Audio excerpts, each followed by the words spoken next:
Hago extensiva la bienvenida que les acaba de dar Sergio. Yo soy el vicedirector de la Comisión de Asuntos Legales de la Cámara Española. Estoy reemplazando a Martín Imas, director que hoy por razones de salud no pudo participar de este evento. Es un evento organizado en conjunto con la Comisión de Tecnología de Información de SECRA. Justamente están participando sus directores Federico Eijo y la vicedirectora Gabriela Andraquio. Bueno, es un tema muy interesante el que se plantea en este caso, ya que vamos a analizar brevemente y con expertos en la materia políticas de protección de datos personales, la privacidad y la protección de los datos, y cómo es la experiencia tanto en Argentina como en España. Así que sin más, si les parece, le cedo la palabra a Federico para que haga la presentación de la charla. Luego daremos una pequeña referencia de los currículums de cada uno de los disertantes, que tendrán, como dijo Sergio, 20 minutos para exponer, y seguido eso abriremos el espacio a preguntas. Gracias, Juan. Bueno, sí, bienvenidos a todos, y la verdad que es bueno reiniciar estas charlas que habíamos empezado a hacer hace ya 2 años, en la que enfocamos los temas desde la doble óptica de los aspectos legales, prácticos, y también la tecnología, que hoy ya está integrado a todo.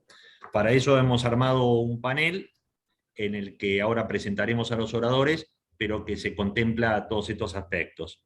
Gabriela, si te parece, podés presentar a Miguel Rodríguez, que es quien va a hacer la introducción desde el punto de vista tecnológico.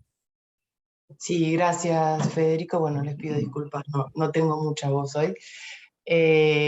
Bueno, siempre el enfoque que hacemos en conjunto con las diversas comisiones de la Cámara es ver cómo desde la tecnología podemos aportar para la problemática que puede existir en otras comisiones, ¿no? Entonces, ahora el desafío es cómo desde tecnología y desde temas de seguridad informática y ciberseguridad podemos acompañar a las organizaciones para trabajar en la protección de sus datos más allá de las diferentes legislaciones. Entonces, para eso nosotros invitamos a Miguel Rodríguez. Miguel Rodríguez actualmente es director de la Unidad de Seguridad Informática de Megatech. Miguel es doctor en física, con un posgrado en física nuclear, tiene una amplia trayectoria dentro del mercado de IT también. Él empezó trabajando en seguridad informática en el año 99 en Movicom, así que tiene mucha experiencia y mucha información para compartir con nosotros. Así que bienvenido, Miguel, y te cedo la palabra. Bueno, muchas gracias, Gabriela. Ahí comparto una presentación, ¿quieren?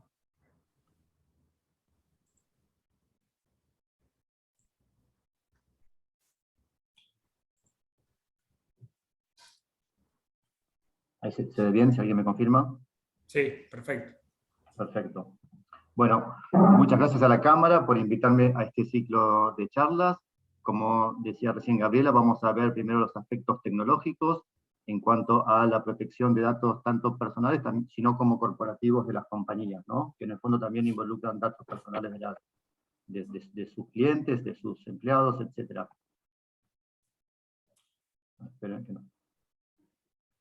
Bueno, primero vamos a ver el contexto en el cual nos encontramos en cuanto a incidentes de ciberseguridad que afectan robos de datos personales, tanto a nivel global, y poniendo luego un foco en una lupa en lo que está sucediendo en Argentina. En cuanto a ciberseguridad, vamos a ver cuál es la forma de protegernos de estos incidentes, explicando un poco los 3 ejes en los cuales se basa la ciberseguridad, que son primero la prevención, es cómo evitar que los incidentes sucedan, pero claramente no existe mecanismo de prevención 100% efectivo, con lo cual hay que estar preparado para la eventualidad de que sucedan los incidentes. Por lo cual el siguiente eje es la detección. En caso de que suceda un incidente, detectarlo en forma temprana, para tener el mayor tiempo posible para minimizar daños y contener el incidente. Y ahí entra el tercer eje, que es la respuesta ante el incidente. Cuando sucedió el incidente, cómo uno lo contiene rápidamente y fundamentalmente evita lo que se llama propagación lateral. Cuando un ciberdelincuente accede a un sistema, lo que hace primero es robar sus datos y luego intenta hacer lo mismo de sistemas vecinos, que estén en la misma red, en sistemas conectados, interconectados. Con lo cual es muy importante rápidamente evitar esa propagación lateral para que el daño sea el menor posible. Pero estos tres ejes, ninguno es más importante que el otro, en general uno tiene que abarcar los tres. De nada sirve tener una de estas dimensiones muy desarrollada si la otra no lo está. Luego vamos a ver recomendaciones generales, como para tener una idea, un pantallazo general de lo que hay, qué es lo que hay que hacer a nivel de seguridad para estar protegido. Y también, para finalizar, ya recomendaciones para usuarios finales, como podemos hacer nosotros mismos. Cómo proteger nuestros datos como parte, siendo empleados de alguna compañía, o nuestros datos personales de nuestros dispositivos hogareños, por ejemplo. Bueno, veamos primero a ver un pantallazo a nivel global de los principales incidentes que hay que afectan robos de datos personales. Aquí en este gráfico se ilustran los principales incidentes en los últimos años, donde el tamaño de cada círculo, digamos, la superficie de cada círculo, es proporcional a la cantidad de datos que fueron robados, la cantidad de registros que fueron robados. Aquí vemos incidentes que afectan a compañías de renombre internacional, incluso tecnológicas, como pueden ser Facebook, varios incidentes de Facebook, Microsoft, Twitter, y es muy posible que en estos incidentes haya incluso datos nuestros, ¿no? Muchos somos usuarios de estas compañías. Con lo cual aquí surge la primera recomendación, si quieren, que después la vemos, pero surge de acá, que es, uno se registra en general en diferentes sistemas en Internet, y lo recomendable es no usar mismas claves de acceso a un sistema que en otro, porque si roban los datos de acceso a un sistema, que no puedan usarse para acceder a otro. Por ejemplo, a la red interna de la compañía donde uno trabaja a través de VPN, o incluso al mismo home banking, o alguno de los home banking que uno utiliza. Esta recomendación es engorrosa de seguir, la gente no lo hace, pero bueno, cuando uno ve estos incidentes se da cuenta que claramente la importancia de seguirla, ¿no? Vayamos ahora a lo que pasa en Argentina. Estos son indicadores oficiales de la Dirección Nacional de Ciberseguridad, donde se comparan principales indicadores del año 2021 comparado con el año anterior, y lo que uno observa a primera vista ya es que la cantidad de incidentes año a año se más que duplicaron. También otro indicador que resalta es que el vector principal de ataque sigue siendo phishing, y si uno mira además cuáles son las principales organizaciones afectadas, aparte de los organismos públicos, luego los principales afectados son la vertical financiera y luego las TIC. Los incidentes estos que acabo de mostrar en la diapositiva anterior son en base a lo que se reporta públicamente, que como es sabido, las compañías tratan de evitar publicar los incidentes de ciberseguridad por la implicancia que eso tiene, y lo hacen cuando no tienen otra alternativa, fundamentalmente porque alguno de sus usuarios o clientes lo publica en alguna red social. Veamos algunos de estos incidentes para ver, uno dice, bueno, no hubo tantos, veamos solamente algunos, y solamente lo que fue publicado en la prensa. Estos son recortes de la prensa local. El mes pasado, por ejemplo, hubo un incidente importante en Mercado Libre que afectó a datos de 300.000 usuarios. Otro incidente importante fue Globant, que es una compañía también argentina que da servicio a varias compañías globales, y se robaron una cantidad enorme de datos personales relacionados con estas compañías. El grupo Ledesma, también hace poquitas semanas, tuvo un incidente de ransomware importante. En el caso de los organismos públicos, está el caso del Senado de la Nación, donde se robaron más de 30.000 archivos con información interna, y no solo información pública como se publicó inicialmente. En el caso se robaron más de 1 millón de registros de empleados militares, de militares y empleados de seguridad. Hackeo a la Policía Federal y de la Ciudad de Buenos Aires. Y estos que muestro recién son algunos de los incidentes, solamente para terminar y dar un pantallazo adicional de que son mucha la cantidad de incidentes que hay de este tipo. Acá mostramos algunos más. Telecom, donde fue también víctima de un ransomware, Cencosud, bueno, Galeno, varios ataques a organismos también públicos. Acá uno muy grave que sucedió, y sí también fue publicado en varios medios, es que se robaron datos del RENAPER, el Registro Nacional de las Personas, y aquí se publicaron, varias se publicaron, otras no, pero se sabe que fueron robadas, fotos de los DNI de argentinos. Que esto es grave porque no solo se publican los datos del DNI, entre los datos del DNI está lo que se llama el número de trámite, que muchos organismos públicos lo toman directamente como clave de acceso para darse de alta en sus sistemas, con lo cual ese dato realmente fue crítico. Bueno, ¿cómo la ciberseguridad nos puede proteger de que sucedan estos incidentes? Bueno, básicamente lo que hace es, como decíamos al inicio, brinda los tres ejes que hablábamos, ¿no? Prevención, detección y respuesta ante incidentes, con importancia relativa más o menos equivalente, ¿no? Hay que tener desarrollados los tres más o menos por igual, de nada sirve tener uno muy bien desarrollado y no el resto. Y a su vez esto involucra tres dimensiones. Uno es la dimensión tecnológica, donde uno protege los sistemas, las redes, por ejemplo, a través de firewalls. Acá esto lo nombro a nivel nada más ilustrativo. Sistemas que llaman EDR, para protección de los dispositivos, los servidores, las notebooks, los desktops que uno utiliza, sistemas de detección de intrusiones, sistemas de monitoreo, etc. O sea, todo el aspecto tecnológico, más tecnológico.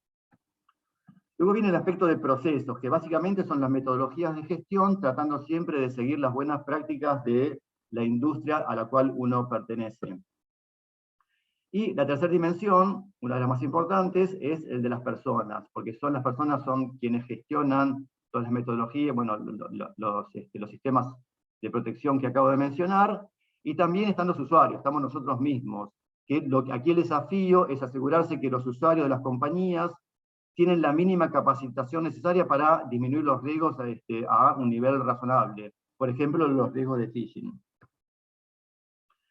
A ver, ¿cómo compara la ciberseguridad con los ciberataques? Primero hay que reconocer que es una carrera desigual. Así, quizás no tan desigual como se muestra en esta ilustración de una batalla de la Segunda Guerra Mundial, pero sí es decir, fundamentalmente el hecho de que para ingresar a una compañía solo basta encontrar una brecha. Con una brecha ya se puede entrar. En cambio, el que protege tiene que asegurarse que no haya ninguna brecha, que esté todo cerrado.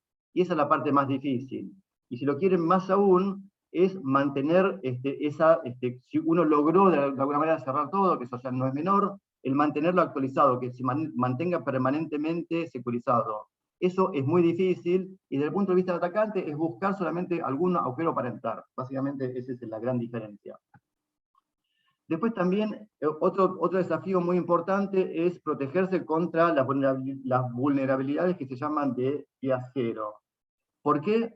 Porque son las vulnerabilidades cuando un atacante, un hacker, digámosle, descubre una nueva vulnerabilidad en algún sistema, esa vulnerabilidad permanece, se puede usar hasta que el fabricante de ese sistema emita la protección, ¿no? Que básicamente es un parche. Entonces, entre que el fabricante se entera de la vulnerabilidad, que desarrolla la protección, que la testea, etcétera, pueden pasar varios días, y luego la compañía las tienen que implementar. Con lo cual, hay varios días en los cuales hay muchas compañías a nivel mundial que están expuestas a esa vulnerabilidad, y no están protegidas, por definición.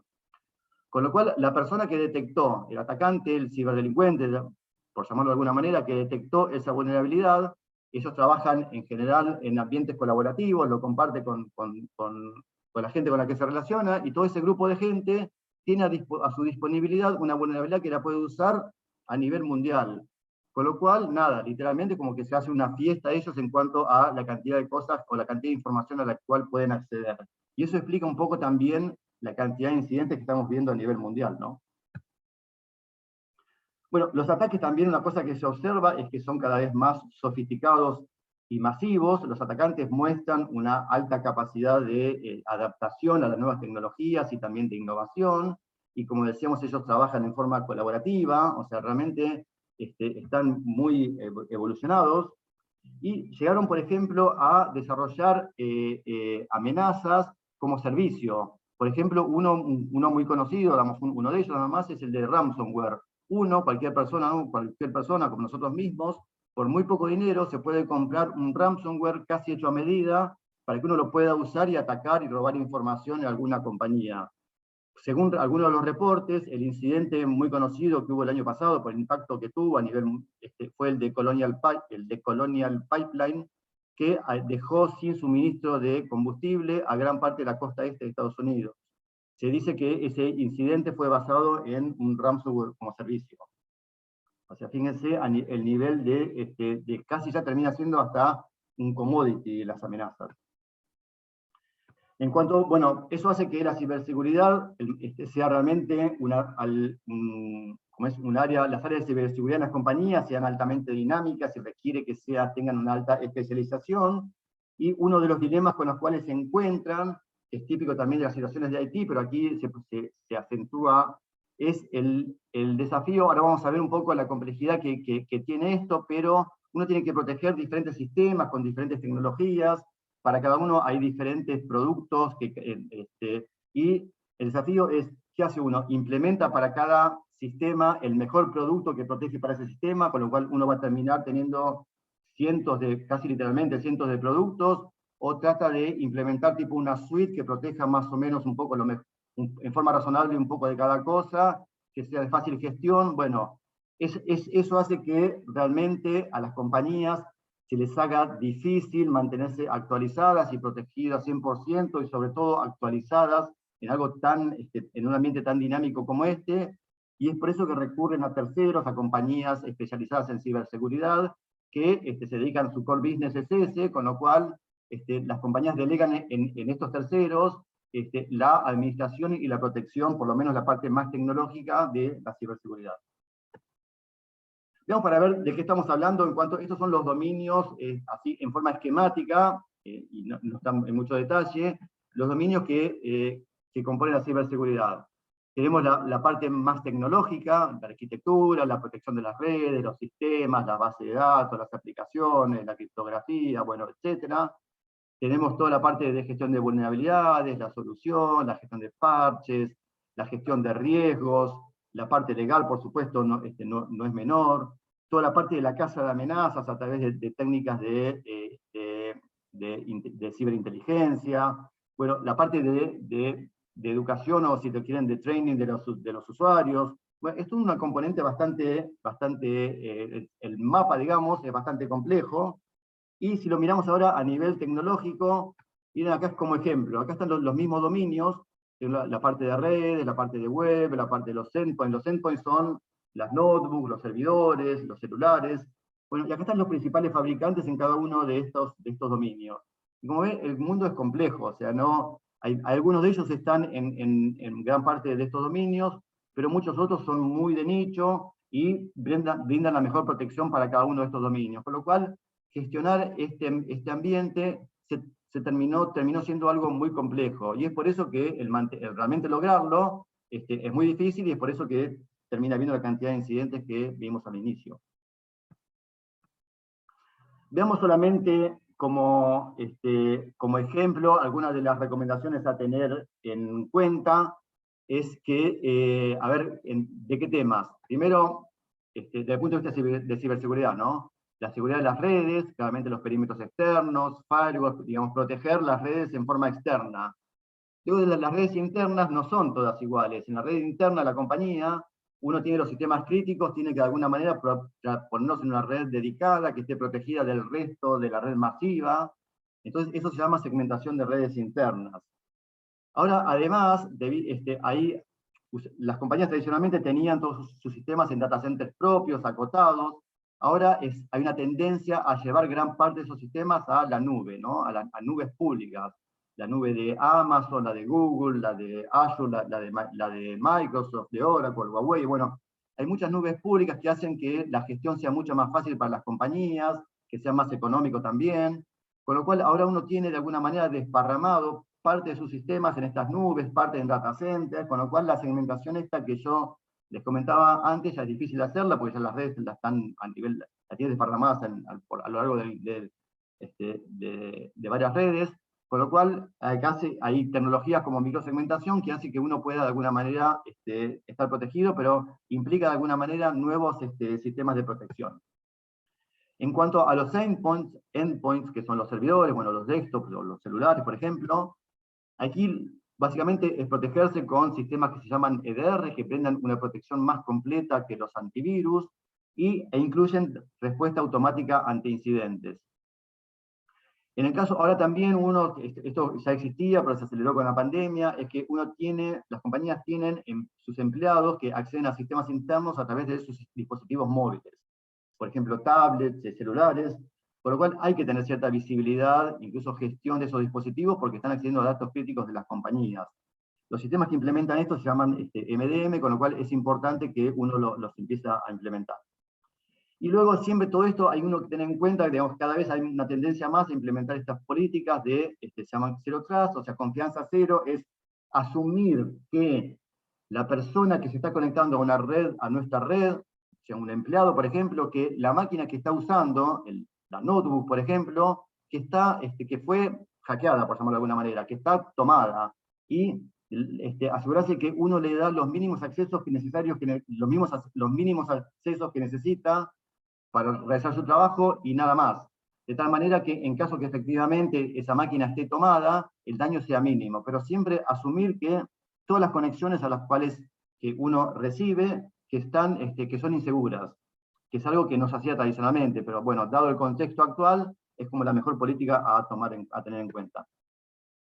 Luego hay que tener una buena gestión de vulnerabilidades, es muy difícil que uno no tenga que convivir con vulnerabilidades, hay que gestionarlas, la más crítica solucionarlas o mitigarlas, y tener un control permanente de las vulnerabilidades. Como decíamos, es algo muy dinámico, es muy cambiante, con lo cual uno tiene que estar seguro que no está expuesto a vulnerabilidades críticas.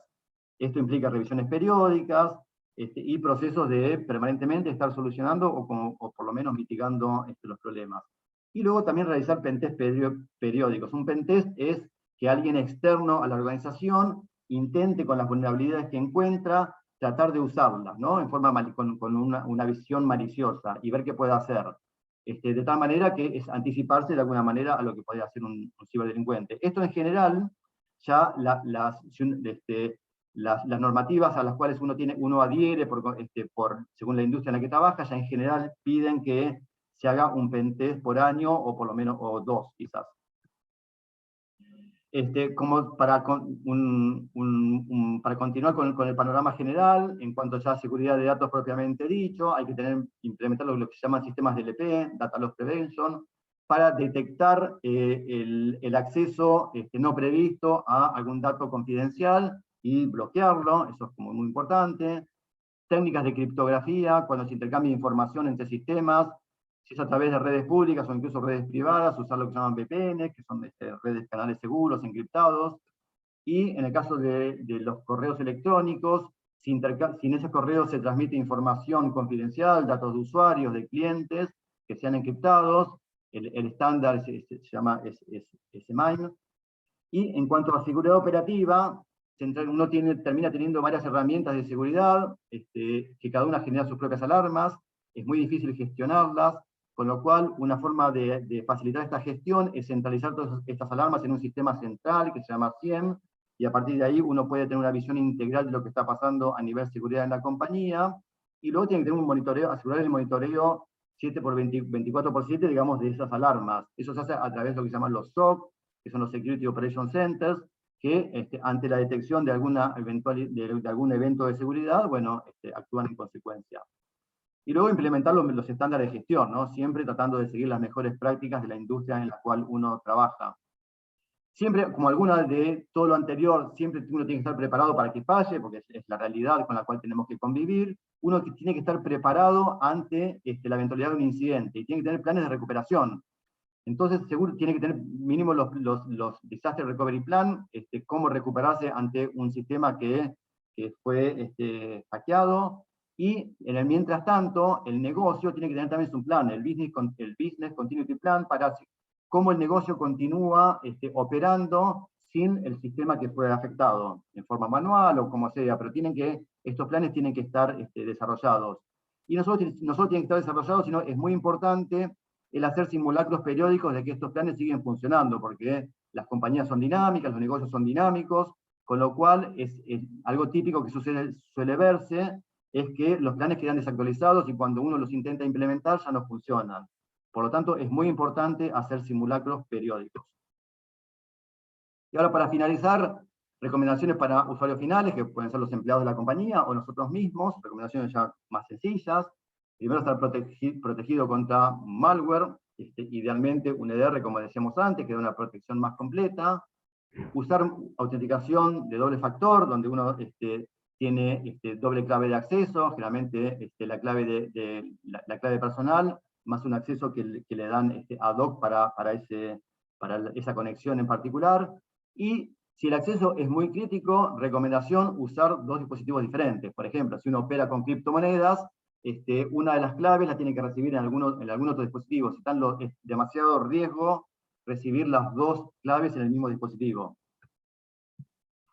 No compartir claves de accesos a diferentes sistemas, por lo que comentamos inicialmente.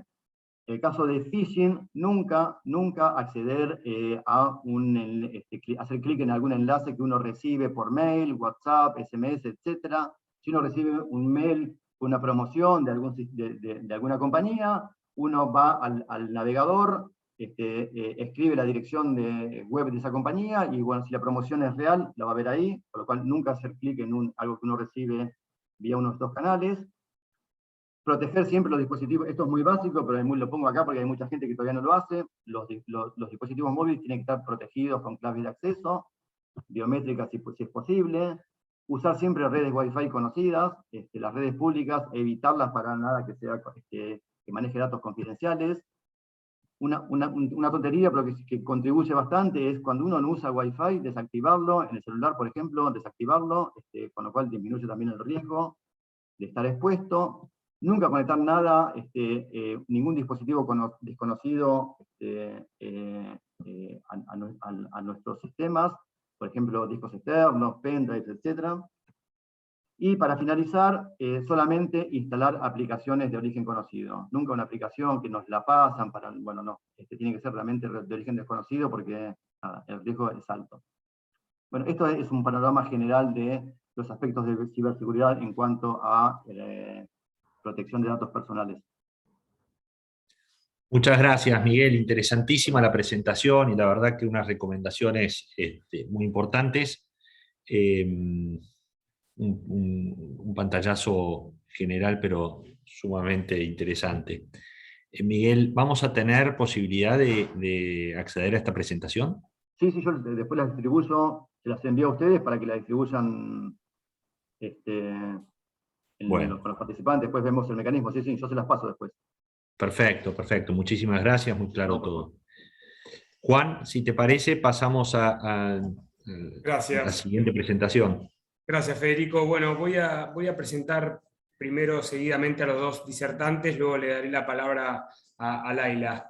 Laila es abogada, graduada con honores en la Universidad Católica Argentina y realizó diversos posgrados y especializaciones tanto en compliance, management, economía, finanzas, dictados por prestigiosas universidades como Pompeu Fabra, Harvard y Ditela, entre otras. Recientemente, Laila completó el Programa Internacional de Protección de Datos dictado por la Universidad Austral.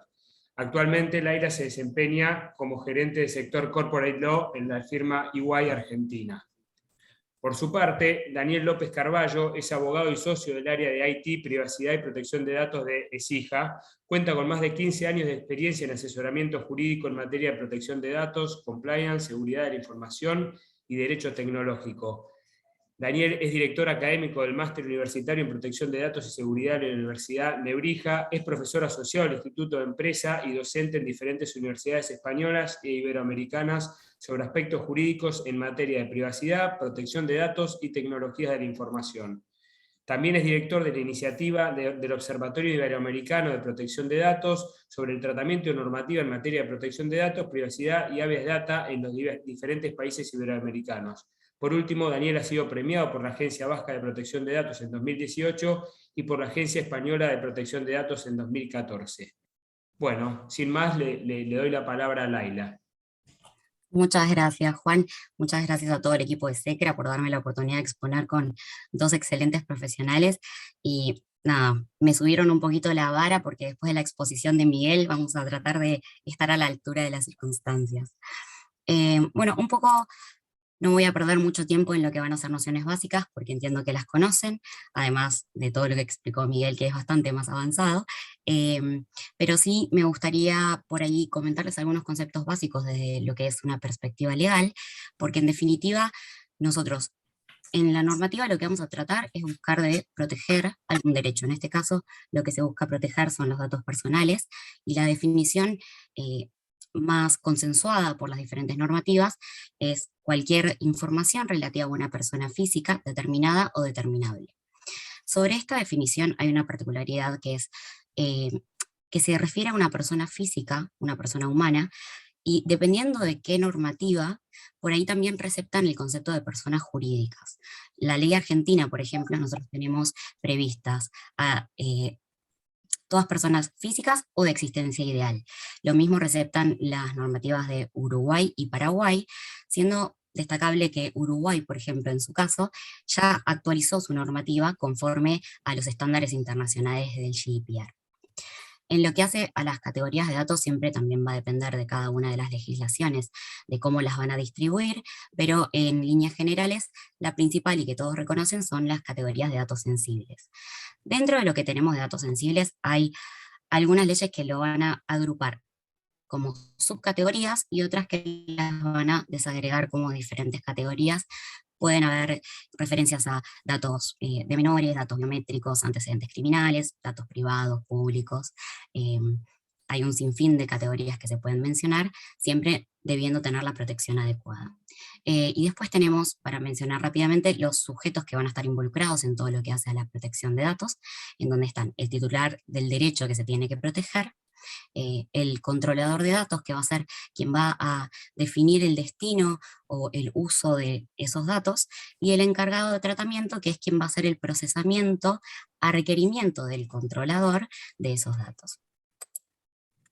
Bajando un poco a lo que es la normativa en Argentina, nosotros tenemos actualmente vigente la Ley de Protección de Datos Personales 25326, que es del año 2000, fue reglamentada en el año 2001, un año bastante particular para la Argentina, y bueno, tenemos bastantes normas complementarias que hicieron y permitieron que la Argentina se mantenga como un país adecuado, como pueden ser, por ejemplo, la disposición E60 del 2016, que tiene la particularidad que refirió a todos lineamientos en relación a lo que es la transferencia internacional de datos. Esta disposición además aprobó cláusulas contractuales tipo de transferencia internacional para la cesión y transferencia de protección de datos en conformidad con la ley para algunos países que no tengan o no sean considerados como con los niveles adecuados de protección. En su anexo tiene dos modelos contractuales, uno de los cuales es para la cesión de datos y la otra que corresponde a la prestación de servicios.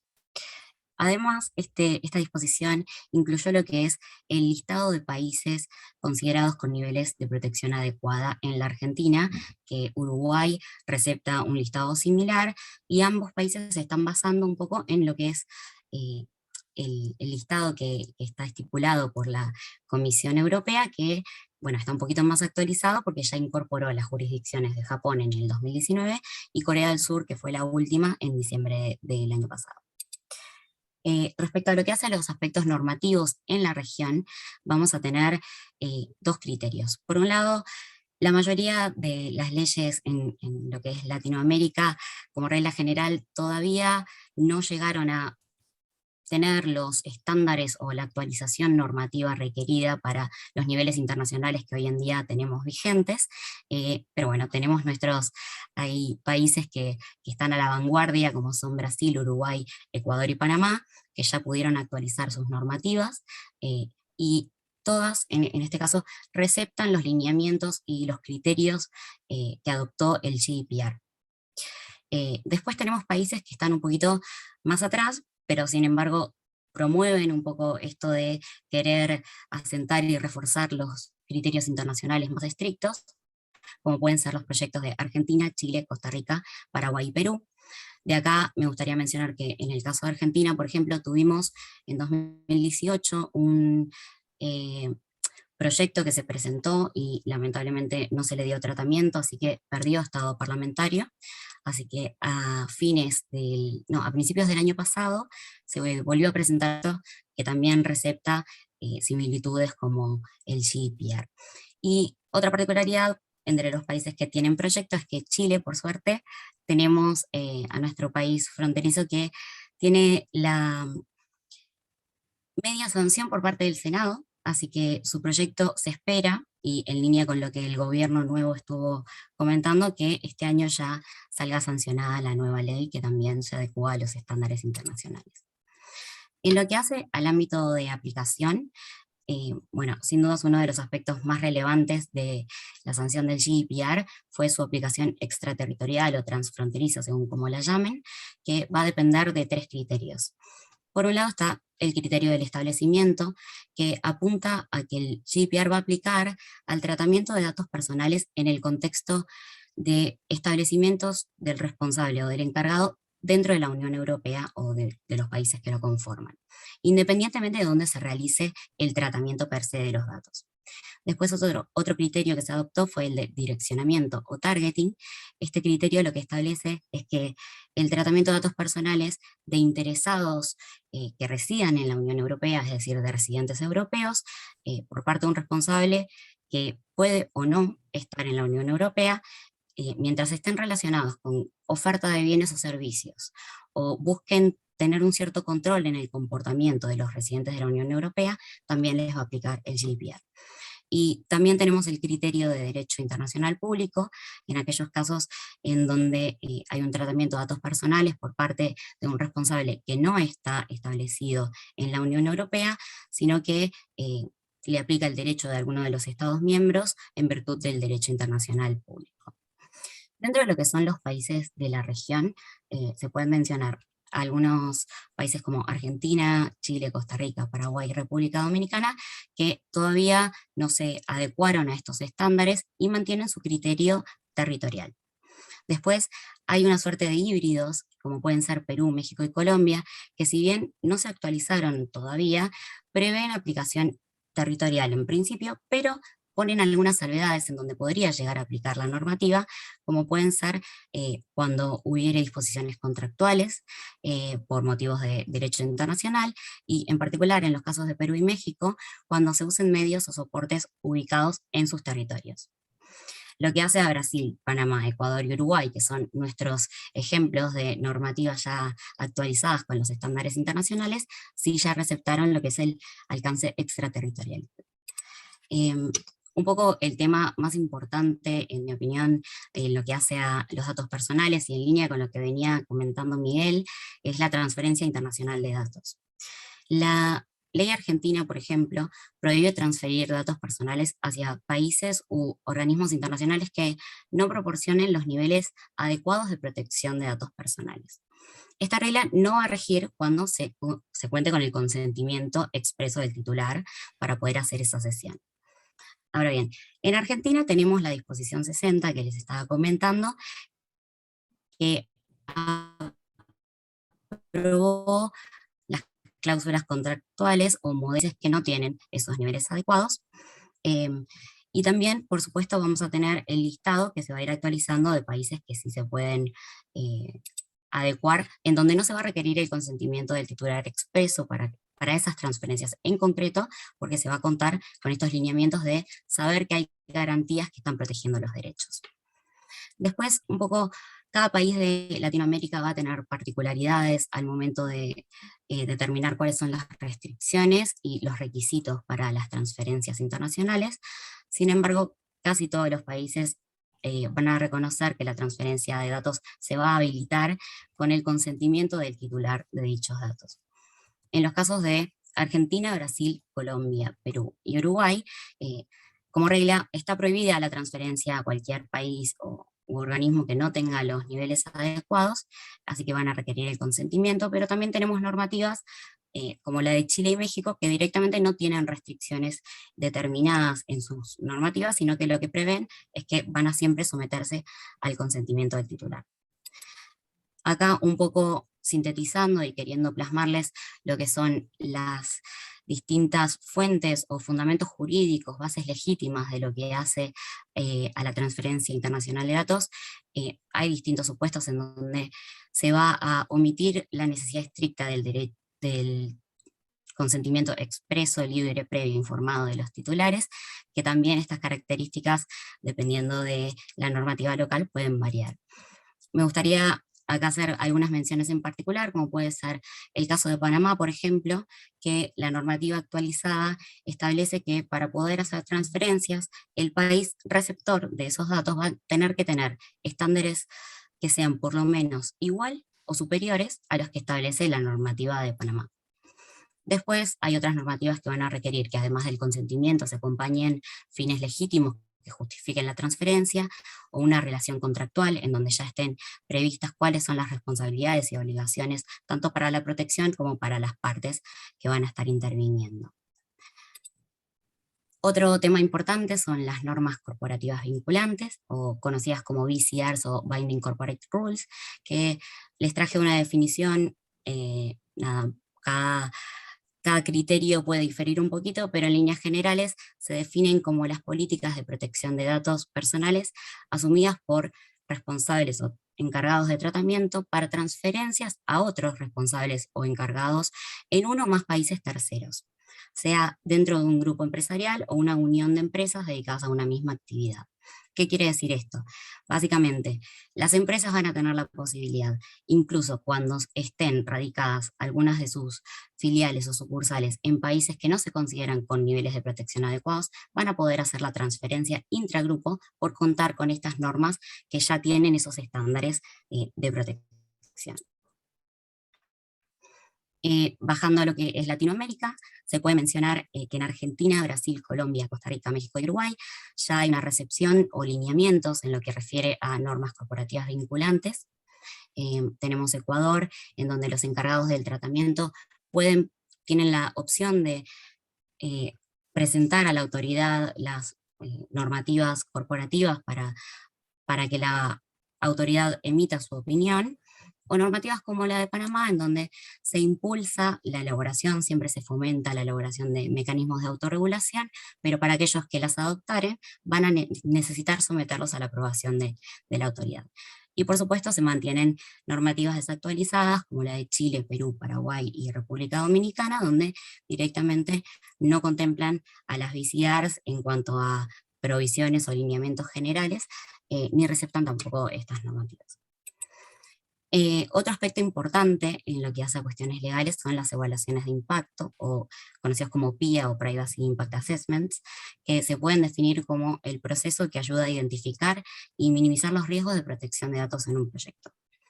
Básicamente, las PIA son una herramienta que realiza el responsable del tratamiento para poder identificar, evaluar y gestionar o mapear los riesgos a los que se va a estar exponiendo el tratamiento que está realizando. El GDPR establece que, dependiendo de cuál sea el tipo de tratamiento o el tipo de datos que estén siendo tratados, van a ser obligatorias las realizaciones de evaluaciones de impacto. Los casos más conocidos son la elaboración de perfiles o perfilados, tratamiento de datos masivos o a gran escala, o cuando se estuvieran haciendo tratamiento de datos sensibles o datos con categorías especiales. En Latinoamérica lo que tenemos es distintos criterios de cuándo se tienen que realizar evaluaciones de impacto en forma obligatoria, cuándo son optativos, pero siempre con este criterio de que todas las normativas fomentan, las jurisdicciones están impulsando la realización de evaluaciones de impacto de protección. Entonces se muestra la realización, por más que no sean obligatorias, como una buena práctica o proactividad para proteger los derechos y cumplir con la normativa y estar en compliance, ¿no? En Argentina, Colombia y México no hay obligatoriedad impuesta, están las sugerencias, pero bueno, todavía no tenemos ese requisito. Brasil, Costa Rica y Panamá, en cambio, sí tienen una obligatoriedad de realizar las evaluaciones de impacto. Ecuador y Uruguay van a depender, siguiendo los mismos lineamientos que el GDPR, de criterios de tratamiento de datos o los tipos de datos que se traten. Por ejemplo, en Uruguay se requiere de un PIA previo para poder hacer tratamiento de datos biométricos.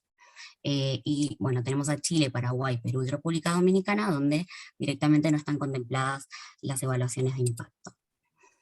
Y bueno, acá un poco Miguel ya me pasó y superó cuantiosamente en la información que les puedo dar respecto a los incidentes de seguridad, pero no quiero dejar de mencionar las perspectivas legales y de Latinoamérica, así que gran parte de los países tienen la obligación legal de informar o reportar los incidentes, que también va a depender a quién tienen que informar o notificar según la legislación.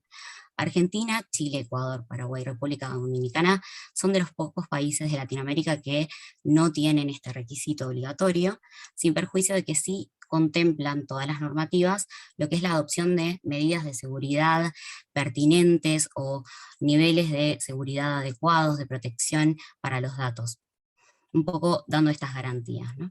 Brasil y Costa Rica, por su parte, tienen la obligación de notificar en los incidentes tanto a la autoridad de aplicación como a los titulares de los datos que fueron afectados.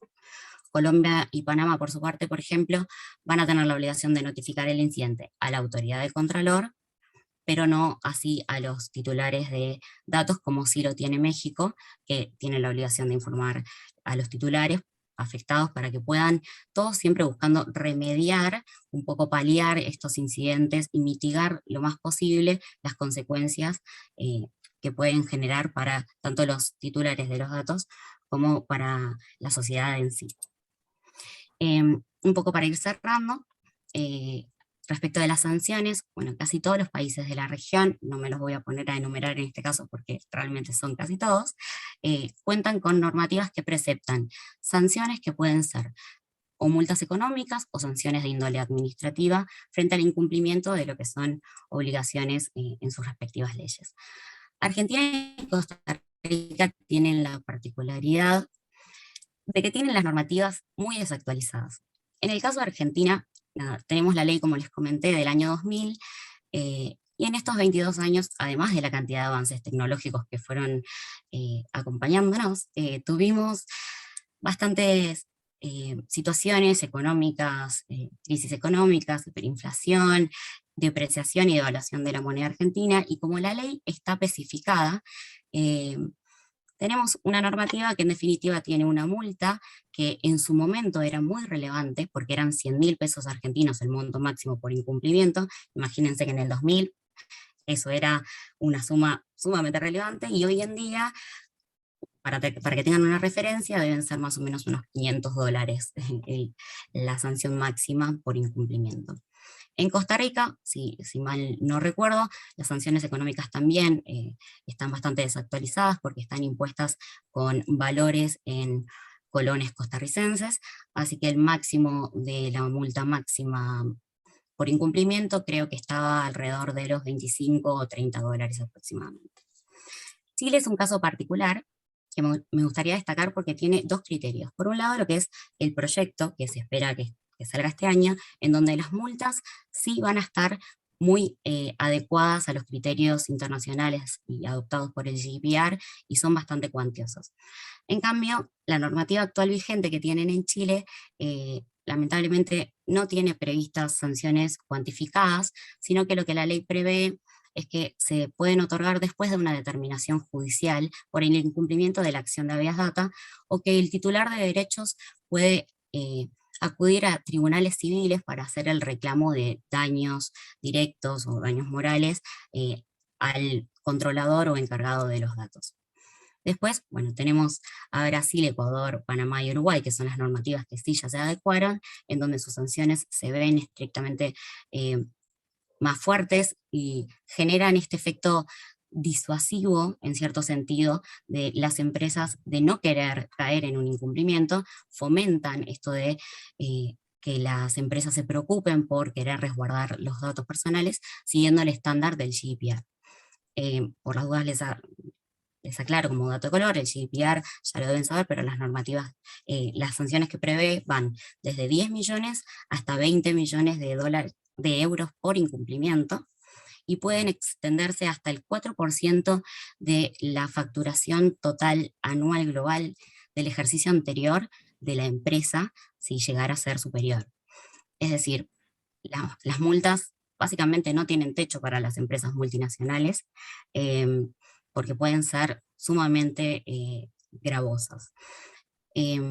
Brasil y Ecuador, por ejemplo, también receptan este concepto de poner un porcentual en lo que hace a las sanciones. Y por el lado de Paraguay, me gustaría cerrar comentando que si bien las sanciones pueden parecer económicamente cuantiosas y significantes, el motivo es porque en realidad la ley de Paraguay todavía está un poco dispersa, no tienen una normativa general en materia de datos personales per se, sino que apuntan a lo que van a ser datos crediticios, y por eso los valores más elevados.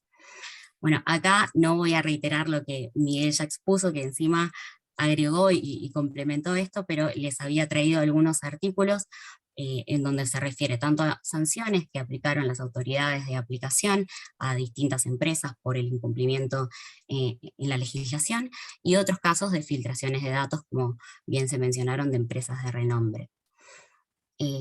Ahora sí, simplemente me queda dejarles a disposición la guía de consulta rápida de protección de datos de EY Latam, que confeccionamos con todos los colegas de las distintas oficinas de EY Law, un poco en virtud de lo que fueron las distintas consultas que nos fueron llegando a raíz de la sanción del GDPR y las multas y casos de renombre, como el caso Facebook, el de Cambridge Analytics. Yo ahora se los comparto también en el chat para que lo puedan tener. Y nada, muchas gracias, y por supuesto quedo abierta a cualquier duda, consulta, crítica constructiva, lo que necesiten. Bueno, muchas gracias, Laila, muy interesante la exposición. Le damos la palabra ahora a Daniel López Carballo.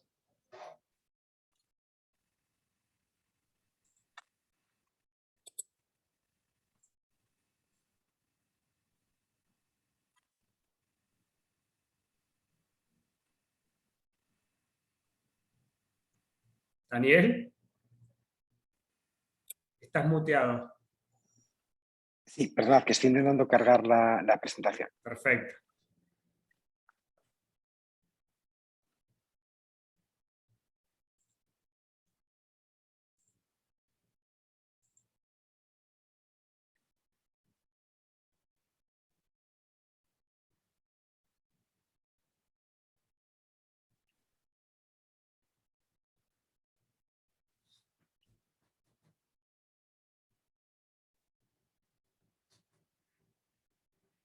Vale.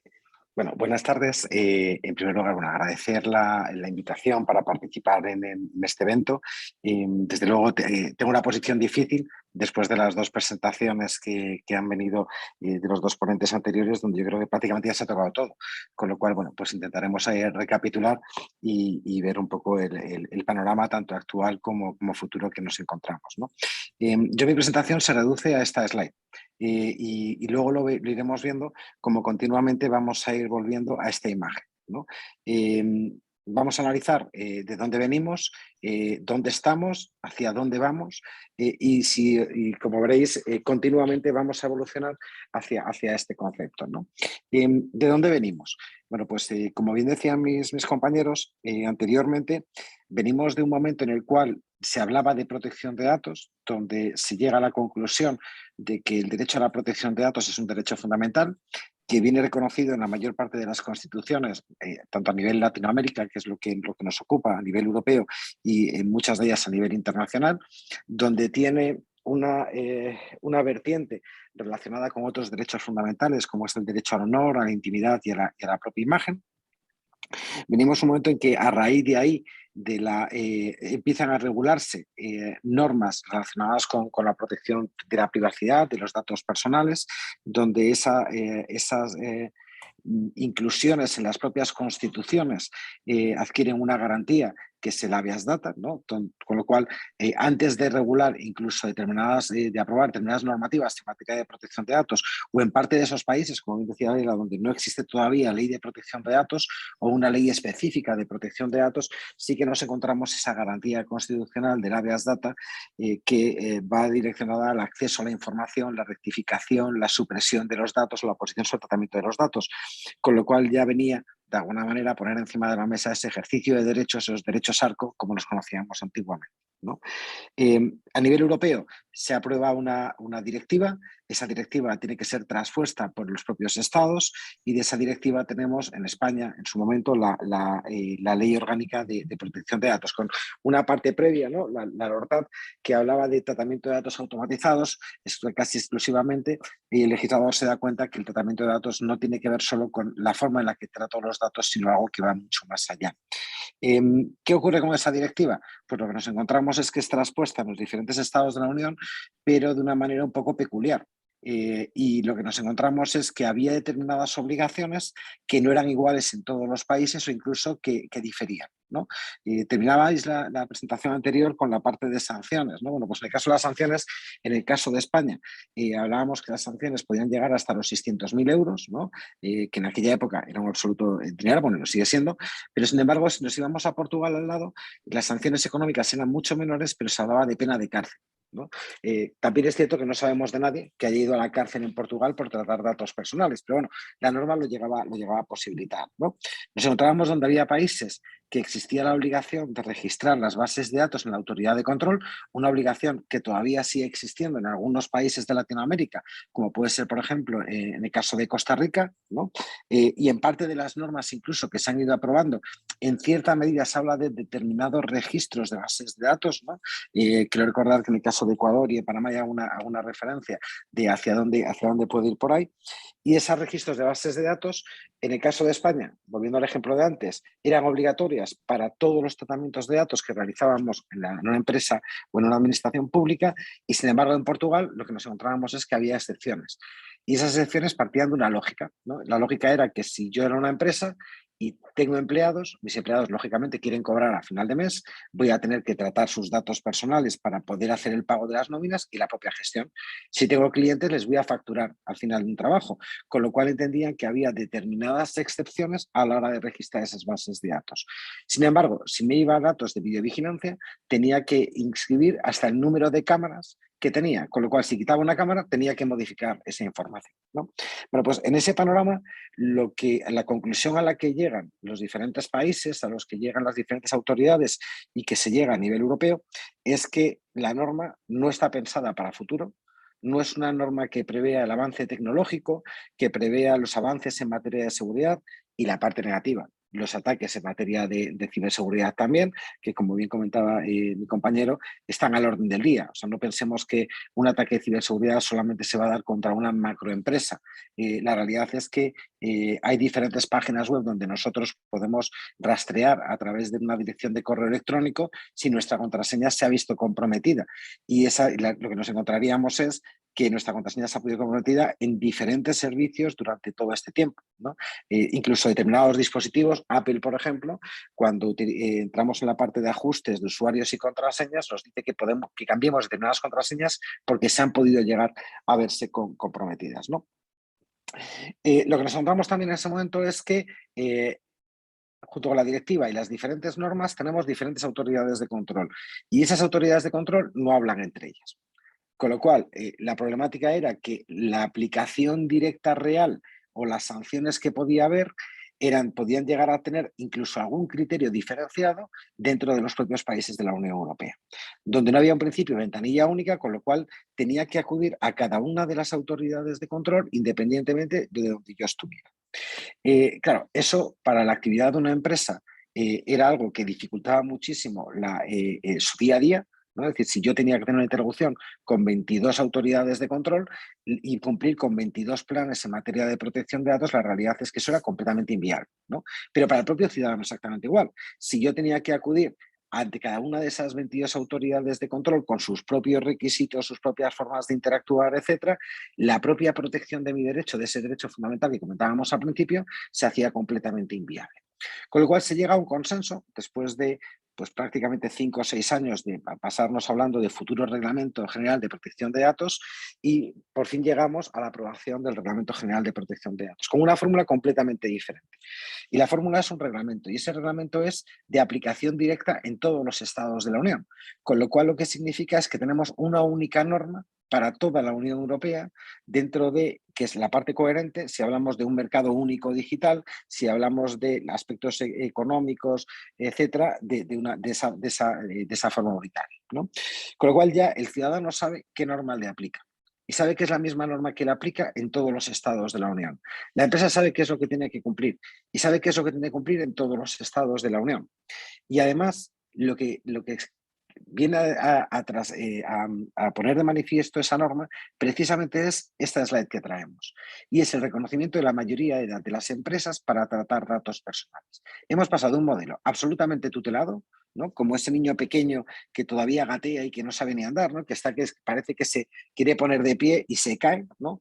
A esa otra persona que ya empieza a andar, al que ya se cree mayor, ¿no? O ya es mayor para poder actuar. Bueno, pues estamos en ese momento en el cual la norma nos viene a reconocer esa mayoría de edad, ese crecimiento para poder tratar los datos personales, adoptando garantías suficientes, respetando obviamente ese derecho fundamental, pero al mismo tiempo el poder evolucionar nuestro modelo, el poder utilizar nuevas tecnologías, el poder seguir avanzando y creciendo al futuro, ¿no?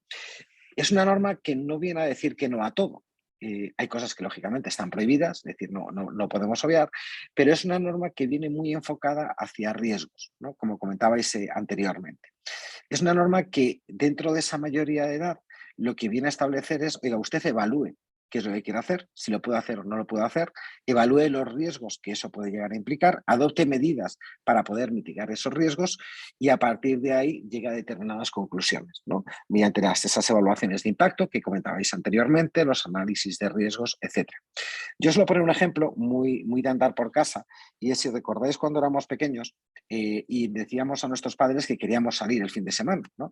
Y entonces nuestros padres, si nos decían que sí, teníamos claro que era que sí y estábamos muy felices. Si nos decían que no, nos enfadábamos un montón porque queríamos salir, pero lo peor que podían hacer nuestros padres es decirnos, tú sabrás. Porque nosotros nos íbamos al cuarto y lo que pensábamos es, ¿y qué ha querido decir mi padre con mi madre con esto? ¿Puedo, no puedo? ¿Qué va a pasar mañana? Bueno, pues el reglamento no nos dice ni sí ni no a todas las cuestiones, sino lo que nos dice es, tú sabrás. En ese esquema, un factor muy importante es el impacto tecnológico, ¿no? Cada vez hablamos más de datos biométricos que ya han salido dentro de las ponencias anteriores. Hablamos de inteligencia artificial. En Europa estamos hablando de un futuro reglamento de inteligencia artificial, ¿no? Donde se habla de la biometría, se habla de los chatbots, se habla de temas de profiling, decisiones automatizadas.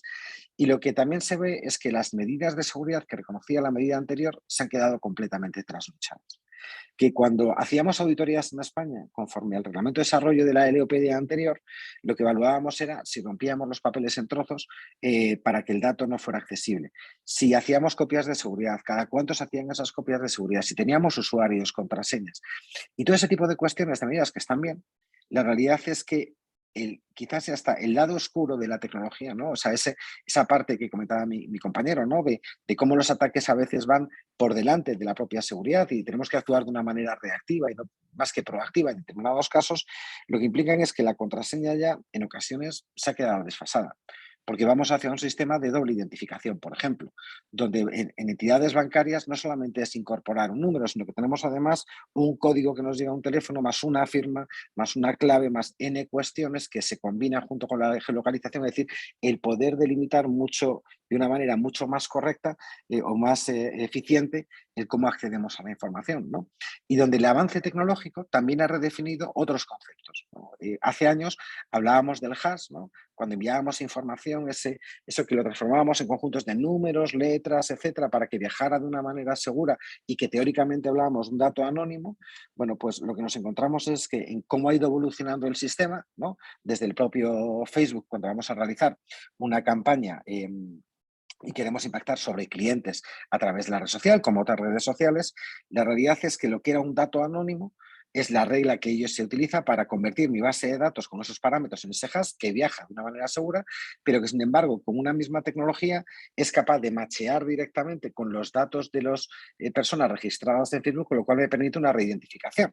Claro, esto lo que hace es poner encima de la mesa que no todo lo que era anónimo sigue siendo anónimo, con lo cual esa definición que comentaba mi compañera de qué es dato personal se ha multiplicado. ¿no? La fotografía, estaba claro en que si sale mi foto y además sale mi nombre es un dato personal, en que si es una persona pública es un dato personal porque no es identificable. Pero claro, la fotografía del niño que tenemos en el centro de la foto que tenemos, de la presentación, que se le ve de espaldas, que no se le ve la cara porque está medio difuminado, yo lo veo y no sé quién es. Con lo cual esa fotografía incluso podía no ser un dato personal. ¿Qué es lo que ocurre? Que junto con la tecnología, lo que ha venido a hacer es que yo puedo analizar la información que hay detrás de esta fotografía. Puedo analizar todos los metadatos que hay dentro de esta fotografía. Puedo analizar cuándo fue tomada, a través de qué dispositivo, etc. Y es una tecnología que la realidad es que las redes sociales ya nos posibilitan identificar a alguien por toda la información que se genera, además de la propia fotografía, donde lo de menos es la fotografía, es todo lo que hay alrededor, ¿no? Con lo cual, lo que antes era anónimo pasa a ser identificable. Y donde, además, y perdón por la reiteración, cada vez avanzamos hacia sistemas de Big Data, de análisis masivos de información, de sistemas predictivos, ¿no? Donde vamos metiendo información en la coctelera, ¿no? Y no sabemos a veces para qué es, pero la realidad es que de esa información vamos luego hacia sistemas de prevención del fraude, hacia sistemas de scoring, vamos hacia el punto de definir directamente a qué público objetivo yo quiero impactar y con qué producto concreto o diseñar el producto que tú necesitas. Ya Google avisaba hace años, ¿no? Que ya no tiene la capacidad no solamente de decirnos lo que me podría llegar a interesar, no, es que es capaz de decirnos lo que necesitamos antes ni siquiera de que lo pidiéramos. Esto que mete miedo es una realidad, ¿no? Eso quiere decir que la información en sí misma, aunque no lleve el patrón asociado de un nombre y apellidos, aunque rompiéramos la hoja de todos el nombre y apellidos de información generada, podría entrar dentro de ese ciclo. Todo esto lo que lleva es a una norma de nueva generación, donde hablamos del enfoque orientado al riesgo, donde hablamos de esas evaluaciones de impacto, donde hablamos de otras fórmulas de legitimación, ¿no? El consentimiento es la piedra angular, al final yo soy el dueño de mis datos, con lo cual yo soy el que decido, en principio, salvo que haya otra serie de normas que me obliguen a ello, sobre qué se va a hacer con mis datos personales o para qué doy mis datos personales, pero además del consentimiento, que pasa a ser expreso, inequívoco y positivo, ¿no? Donde ya no vale la callada por respuesta, eso que pasaba antiguamente, que tenía un scroll infinito de términos y condiciones y al final del todo en la página 45 me encontraba un check pequeñito que decía no quiero que trates mis datos. Claro, las probabilidades de que alguien llegara hasta la página 45 eran entre 0 y ninguna, con lo cual todo el mundo aceptaba absolutamente todo, ¿no? Esto lo hemos visto también con las cookies, etcétera. Con lo cual tiene que ser un acto sencillo. La realidad es que tiene que ser tan fácil darlo como revocar, ¿no? Con lo cual las prácticas de con un check simplemente yo te doy mis datos, pero si quiero cancelar mis datos tengo que entrar en un proceso también infinito con un sobrecoste, etcétera, no valdría. Y tiene que solicitarse en un lenguaje que la gente entienda, ¿no? Y esto es un reto para el sector, para la abogacía, donde lo que nos pide el legislador es que dejemos de hablar en gerundio, en pasiva, en tercera persona, ¿no? Y que hablemos un lenguaje que la gente entienda. Oiga, si usted va a tratar mis datos para enviarme comunicaciones comerciales, dígamelo. No me empiece a contar que no, para tener un mejor conocimiento y poder acercarme más. No, usted quiere enviarme comunicaciones comerciales, ¿no? Esto que parece muy sencillo y que es como muy básico, ¿no? En protección de datos, que es la autodeterminación de la propia información, es lo que ha sido el core de sanciones en España con la Agencia Española de Protección de Datos. En los últimos años hemos tenido sanciones de 6 millones, 7 millones, 2 millones, 4 millones, cuando veníamos acostumbrados a que las sanciones no pasaba, era raro tener incluso una sanción de 600.000 euros, a esas sanciones millonarias como está pasando a nivel europeo, ¿no? Y cuando uno piensa en esas sanciones de un BBVA, de un CaixaBank, etcétera, lo primero que piensa es, no, esto es por uso de tecnología, esta gente seguro que estaba haciendo cosas raras con los datos. No, es mucho más sencillo. Esas grandes sanciones vienen con los principios básicos en materia de protección de datos. Vienen relacionadas con el deber de información, vienen relacionadas con el consentimiento, cómo legitimamos el tratamiento, con el envío de comunicaciones comerciales. Y esto lo que pone encima de la mesa es que el avance tecnológico es importante. El adoptar esas medidas de seguridad son fundamentales, pero hay una medida previa que tenemos que tomar y es saber qué datos vamos a tratar, para qué vamos a tratar, durante cuánto tiempo los vamos a conservar, qué queremos hacer con ellos, que es algo que también viene a decir el reglamento, para qué usted quiere reutilizar la información, ¿no? Y eso tiene que trasladarse en la obtención del dato, en el tratamiento, que tengo tratamiento es cualquier fase de todo lo que yo puedo hacer con el dato, hasta la destrucción es un tratamiento, y la tecnología que voy a implementar, ¿no? Hablamos de brechas de seguridad y esto al principio fue algo que todas las empresas se llevaron las manos a la cabeza, ¿no? Porque decían, claro, yo si tengo una brecha de seguridad se lo tengo que informar a la autoridad de control. O sea, al que me puede sancionar, yo le digo, he tenido una brecha de seguridad, ha habido una fuga de mis datos, los datos personales, no sé dónde están, y no he adoptado todas las medidas, ¿no? Las autoridades lo que dicen es no te preocupes porque van a ser áreas diferenciadas, pero la realidad es que si hubiera un incumplimiento, a raíz de ahí podría haber una sanción, ¿no? Y una segunda parte que todavía es casi más importante, y es que yo tengo que decirle al usuario, en determinados casos, que sus datos se han visto afectados, ¿no? En el caso de Europa tenemos un plazo de 72 horas para comunicación a la autoridad de control, en el caso de Costa Rica creo recordar que hablábamos de 5 días para podérselo comunicar. Claro, el reglamento cambia también la forma de entender la privacidad a efectos de costes por parte de las propias empresas. Primero porque hasta 20 millones de euros de sanción o el 4% de la facturación global de la empresa sobre el ejercicio anterior consolidado ya son palabras mayores, ¿no? Es un poco lo que comentabas ayer con la parte de sanciones, ¿no? El problema que teníamos en Chile es que hay unas sanciones, pero no tenemos autoridad que nos sancione.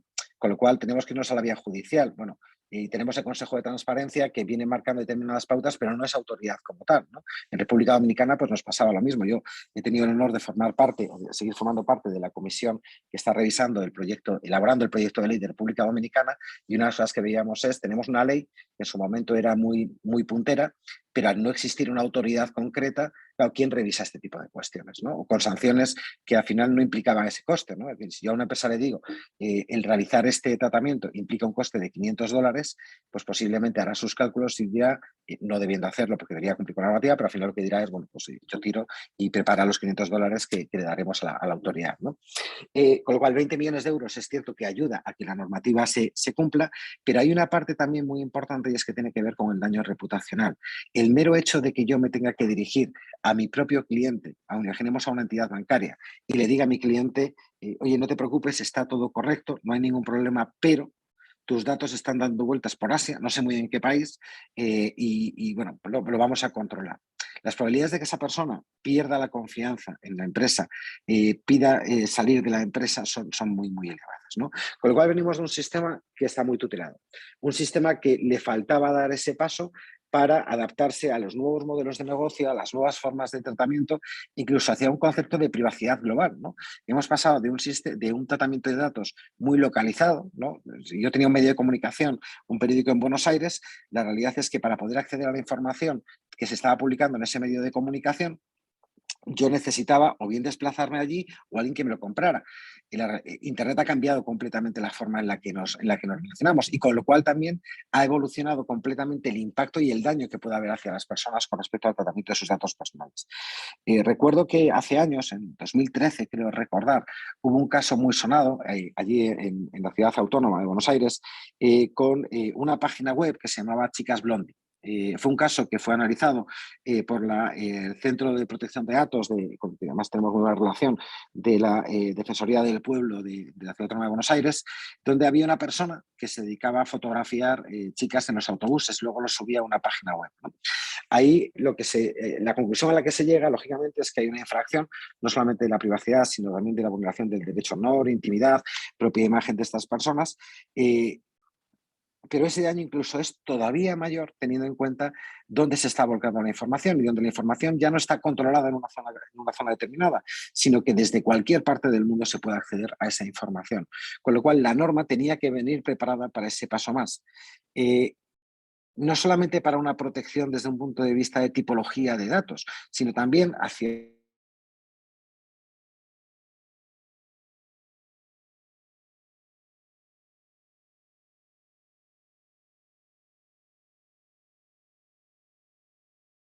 un siguiente punto, que es el propio usuario tiene de su privado. Vamos camino del 4º año, ¿no? Ya por fin hemos dejado de hablar de futuro reglamento para hablar ya de reglamento consolidado. Perdón un segundo. Donde hemos pasado de hablar de futuro reglamento a un reglamento consolidado, donde ya se empieza a hablar a nivel europeo de a lo mejor la necesidad de modificar determinadas cuestiones o actualizarlas, donde cada uno de los estados ha ido desarrollando sus propias normativas y estas normas están muy tasadas en el sentido de que no pueden contradecir el texto del reglamento y son determinados aspectos los que pueden ser regulados por las normativas nacionales. Vamos avanzando hacia ese mecanismo de coherencia y de ventanilla única a nivel europeo, es decir, que las autoridades de control hablen entre ellas, que haya mecanismos de alguna manera que aporten coherencia. Y cuando hablamos de un Google, y que se ha puesto encima de la mesa, ¿no? La última gran sanción que tiene Google con respecto a Google Analytics, fundamentalmente tiene que ver con la parte de transferencias internacionales de datos, donde se realizan a Estados Unidos sin aportar garantías suficientes. Bueno, pues la realidad es que, además de que cada una de las autoridades, ya salió Austria, en la parte de Francia, y otras autoridades ya han avisado, como en el caso de Italia, que se está analizando por si hubiera que poner algún tipo de sanción, la realidad es que la información se trata de manera global, con lo cual tiene que haber determinados mecanismos entre las autoridades que tengan criterios comunes y que de alguna forma permitan también avanzar en la protección de los derechos de las personas. No olvidemos que esta norma genera derechos y obligaciones para las empresas, pero sobre todo viene para proteger los datos de las personas, para que también sean conscientes y también sean mayores de edad a la hora de facilitar sus datos personales, ¿no? Hay un aspecto que es fundamental, y esto enlaza con la parte de Latinoamérica, que son las transferencias internacionales de datos. La realidad es que es muy raro que nos encontremos un proveedor que solamente actúe de forma localizada en un único estado, en una única zona dentro de un estado. Bien porque vamos a unos servicios cloud, donde la información es alojada, esa famosa nube, que son los servidores de alguien, ¿no? Donde aloja la información. Bien porque hay un servicio 365 días, 24 horas al día, donde hay un técnico desde cualquier parte del mundo que se va a conectar en un momento determinado. Bien por el modelo de negocio, que estemos ante una multinacional. La realidad es que la información o el propio actuación a través de Internet, la información viaja y no entiende en ocasiones de fronteras. Y eso implica que hay que proteger los datos. Y eso es protección de datos, que comentaba mi compañera anteriormente, tiene que ver con, por un lado, las garantías que vamos a adoptar, esas cláusulas contractuales, tipo de cómo lo regulamos contractualmente, la relación que tenemos. Al final, un contrato no deja de ser dos partes que deciden obligarse para poder generar derechos y obligaciones y garantías al respecto, bien a través de esas BCRs, es decir, yo como empresa me autoimpongo unos criterios no solamente de la propia normativa, sino un paso más allá, exigentes, auditables, certificables, ¿no? Bien por ese reconocimiento del nivel adecuado de protección de los países que se comentaban. Hay otros que están en la línea de salida, ¿no? Es decir, México ya lo solicitó en su momento, Colombia va en esa línea y cada vez nos encontramos más países que tienden a obtener ese nivel adecuado de protección. Y lo que nos encontramos en ese aspecto es que hay determinadas cuestiones que no dependen solamente del ciudadano y de las empresas, ¿no? No hace mucho, el año pasado, conocíamos la nueva sentencia, ¿no? Que anulaba el Privacy Shield, ese escudo de privacidad. Estados Unidos no tiene ley de protección de datos. La realidad es que es complicado que Estados Unidos tenga ley de protección de datos. Lo que nos encontramos es que prácticamente las tres últimas administraciones han hablado de tener una ley de protección de datos, en su momento Obama, Trump, ahora Biden, y la realidad es que no se ha aprobado ninguna ley de protección de datos, ¿no? Y donde hay normas que hacen incompatible el que pueda existir una norma eficaz en materia de protección de datos, ¿no? Al final tenemos un Patriot Act, tenemos determinadas normas donde se prima la seguridad nacional, el acceso en ocasiones indiscriminado por parte de las agencias de seguridad, donde hay normas especiales que pueden hablar de protección de la privacidad, ¿no? Como el caso del Children Act, que es la norma que regula específicamente las cuestiones de menores, ¿no? Alguna cuestión relacionada con consumo, comercio, etcétera, donde tenemos estados que sí que tienen sus leyes de protección de datos, como puede ser el caso de California, ¿no? Pero la problemática que teníamos es que no podíamos tener normas homogéneas cuando el propio país no tenía una norma específica de protección de datos, ¿no? Y donde no había garantías tal y como se entendían conforme al Reglamento General de Protección de Datos, incluso antes con la propia directiva. Se producen dos anulaciones de ese instrumento de alguna manera de regularización. Básicamente hablábamos de un sistema de certificación donde las empresas tenían que cumplir con determinadas cuestiones para permanecer ahí, y eso lo que implicaba es que esa transferencia internacional de datos, que podría ser el mero acceso de esa empresa, es decir, no pensemos en transferencia en que yo te envío información, el mero hecho que tú desde Argentina, desde Perú, desde Estados Unidos o desde donde fuera accedas a mi información que yo tengo directamente, eso podría implicar una transferencia internacional de datos. con lo cual no aportaba garantías suficientes. Se anula el primer mecanismo, el Safe Harbor, se anula el segundo, el Privacy Shield. Estados Unidos y la Unión Europea han anunciado en las últimas semanas que van camino de tener un nuevo principio de acuerdo, ¿no? Donde va a haber modificaciones en la normativa de Estados Unidos, se va a crear un tribunal específico en materia de protección de datos, ¿no? Donde se van a poner limitaciones con respecto a la parte de seguridad nacional, de cómo se produce ese acceso, la parte de reconocimientos, etcétera. Es cierto que Schrems, que es quien de alguna manera impulsa, en el caso de tanto Schrems 1 como 2, precisamente a raíz del tratamiento de datos por parte de Facebook, ya ha avisado que que posiblemente haya un tercer Schrems, que va a ver si tiene que también que interponer los recursos suficientes para que el Tribunal Europeo vuelva a decretarlo. Pero al final lo que el Tribunal Europeo viene a decir, y estoy un poco a colación, por no extenderme tampoco mucho más, que con la tercera pregunta de a dónde vamos, lo que viene a decir es que para poder tratar datos, transferir datos, tenemos que ir hacia normas que aporten niveles equiparables de protección. El ciudadano, al final, que es de quien vamos a proteger sus datos y por tanto sus derechos, no entiende de un sitio o de otro. Lo que quiere es que se proteja su intimidad, su privacidad, su derecho al honor, a la propia imagen, etc. Con lo cual, lo que vamos avanzando cada vez más es hacia esos estándares internacionales que puedan aportar un confort suficiente tanto a los ciudadanos como a las propias empresas y a las propias administraciones para tratar los datos personales. Estamos ante un derecho de hombres, más allá de las propias fronteras, como hablamos de esa parte de la Declaración Universal de Derechos Humanos. Con lo cual, la realidad es que todo lo que sea avanzar, y en Latinoamérica se están dando grandes pasos precisamente en ese sentido, de esos estándares que hagan compatibles las normativas dentro de la soberanía de cada uno de los estados, al final es hacia donde se tiende. Y es algo hacia lo que las propias autoridades y las propias organizaciones internacionales han puesto encima de la mesa. Hace un tiempo, la Organización de Estados Americanos, a través de su Comité Jurídico Interamericano, aprueba un documento que denomina Principios Generales en materia de protección de datos.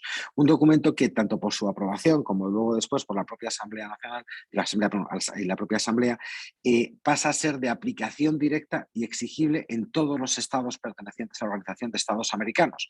Con lo cual pensemos que incluso en aquellos países donde no hay normas a fecha de hoy en materia de protección de datos o donde no adquieren ese nivel o ese estándar de nueva generación, ¿no? que se comentaba antes, ya esos principios son de obligado cumplimiento.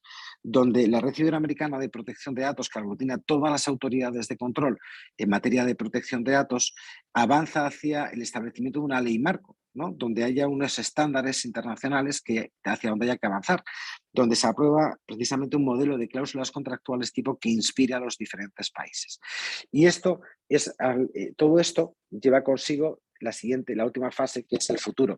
El futuro pasa porque haya normas que sean convergentes, porque dentro de la soberanía de cada uno de los estados se puedan garantizar tanto la parte de derechos como la parte de explotación de los propios datos, lógicamente, en un clima de seguridad jurídica suficiente, la parte de seguridad de la información, pero fundamentalmente que sea trazable.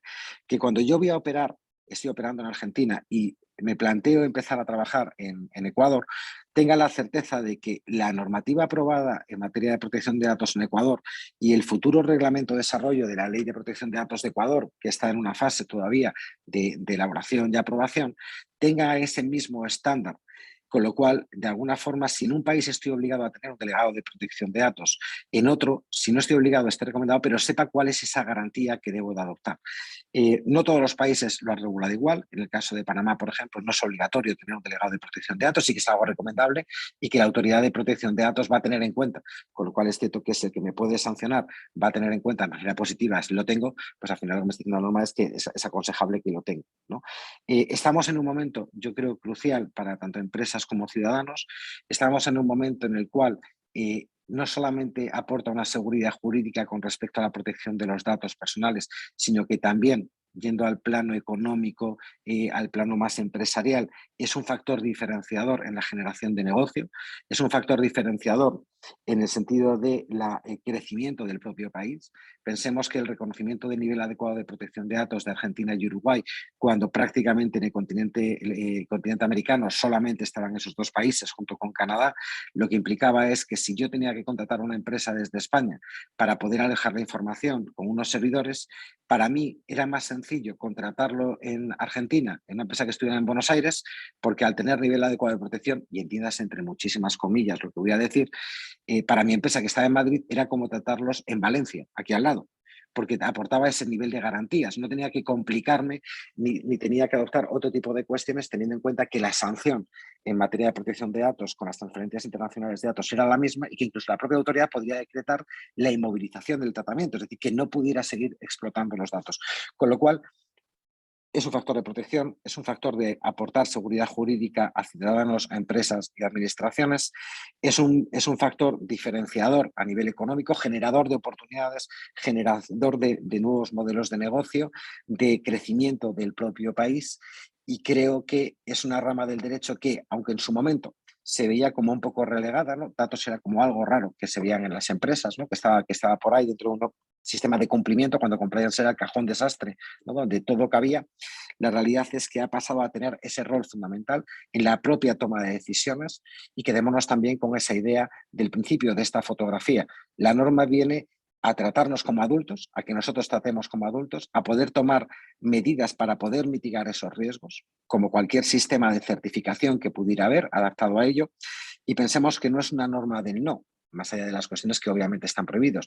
Es una norma que viene a decir, si tú quieres hacer algo, analízalo, que cumpla con la normativa, que aporte seguridad, que la parte de sistemas cumpla y que sea respetuoso con los derechos de las personas. Con lo cual es una norma que no solamente viene a regular el presente, sabiendo de dónde venimos, sino que son normas, estas de nueva generación, que vienen pensando también en el futuro para dar ese confort a los diferentes estados y a la región durante los próximos años. Bueno, muchísimas gracias, Daniel, muy clara y concreta la exposición. Bueno, abrimos el espacio a preguntas para los expositores.